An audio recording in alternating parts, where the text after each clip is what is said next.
প্রতি বছর বিশ্বকবি রবীন্দ্রনাথ ঠাকুরের জন্মদিনে কলকাতার জোড়াসাঁকোর ঠাকুর বাড়িতে আয়োজিত হয় রবীন্দ্র জয়ন্তী।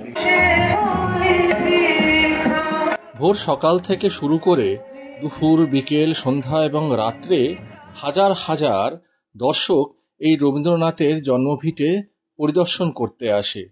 সকাল থেকে আয়োজিত হয় বিভিন্ন রকম সাংস্কৃতিক অনুষ্ঠান, গান গাওয়া, কবিতা পাঠ, নৃত্য, নাটক। এই অনুষ্ঠান দেখতে প্রচুর দর্শক আসে রবীন্দ্রনাথের বাড়িতে। অনুষ্ঠান হলো সারা, পায়ের কাছে কোনি রাখলে একটি ঝুড়ি, সেই ঝুড়ি লিচুতে ভরা। বললে সেই লিচু, আমি বললে ঠিক সেই লিচু নয় গেছে।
জ্বলে উঠল আলো পূবের পশ্চিমে। গোলাপের দিকে চেয়ে বললুম, সুন্দর। খুশি জিজ্ঞেস করলে, দাদা মশাই, ইরোমাসি বোধ হয় খুব বুদ্ধি ছিল। কেমন করে করতে হয় বলো না? জানি, তাই তো বলতে যাচ্ছিল। আচ্ছা বলো, আমার একটা কাঁচা মেয়ে আছে, আমি সব তাতেই অবাক হয়ে যাই। ইরো আমাকে ওইখানেই পেয়ে বসেছিল, সে আমাকে কথায় কথায় কেবল তাক লাগিয়ে দিত। কিন্তু ইরুমাসি তো তোমার চেয়ে বয়সে ছোট। ভারী মজা। মজা বই কি, তার কোনো এক সাতমহল রাজবাড়ি নিয়ে সে আমাকে ছটফটিয়ে তুলেছিল। কোনো ঠিকানা পাইনি, একমাত্র সেই জানতো রাজার বাড়ির সন্ধান। আমি করতুম 3rd নম্বর রিডার। মাস্টার মশাইকে জিজ্ঞেস করেছি, মাস্টার মশাই হেসে আমার কান ধরে টেনে দিয়েছেন। জিজ্ঞেস করেছি ইরুকে, রাজবাড়িটা কোথায় বলো না। সে চোখ দুটো এতখানি করে বলতো, আমি তার মুখের দিকে চেয়ে থাকতাম হাঁ করে। এই বাড়িতে কোনখানে আমাকে দেখিয়ে দাও না। সে বলতো, মন্তর না জানলে দেখবে কি করে। আমি বলতুম, মন্তর আমাকে বলে দাও না, আমি তোমাকে আমার কাঁচা আম কাটা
রেলগাড়ির কামরায় হঠাৎ দেখা, ভাবিনি সম্ভব হবে কোনোদিন।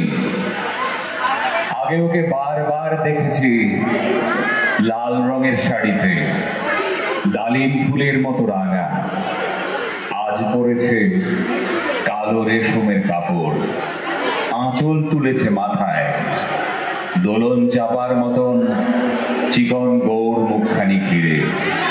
মনে হলো আলো রঙে একটা গভীর দূরত্ব ঘনিয়ে নিয়েছে নিজের চারদিকে, যে দূরত্ব সর্ষে ক্ষেতের শেষ সীমানায় শাল বনের নীলাঞ্জনে। থমকে গেল আমার সমস্ত মনটা, চেনা লোককে দেখলেন অচেনার গাম্ভীর্যে। হঠাৎ খবরের কাগজ ফেলে দিয়ে আমাকে করলে নমস্কার।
ধরিছে আমার বক্ষ চাপিয়া, নিঠুর নিবিড়ি বন্ধন সুখের হৃদয় নাচে, আমার ব্যাকুলি আছে বুকের কাছে। আয় এতকাল আমি রেখেছিল তারে যতন ভরে শয়ন করে, ব্যথা পাছে লাগে দুঃখ পাছে জাগে, নিষেদিন তাই বহু অনুরাগে বাসর শয়ন করেছি রচন কুসুমতরে। যা কিছু মধুর দিয়েছি তার দুখানি হাতে স্নেহের সাথে, শেষে সুখের শয়নে শ্রান্ত পরাণ আলস রসে আবেশ বসে, পরশ করিলে জাগে না সে আর, কুসুমের হার লাগে গুরুভার।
এই ভিডিওটা যদি আপনাদের ভালো লাগে তাহলে অবশ্যই লাইক করুন, কমেন্ট করুন এবং শেয়ার করুন।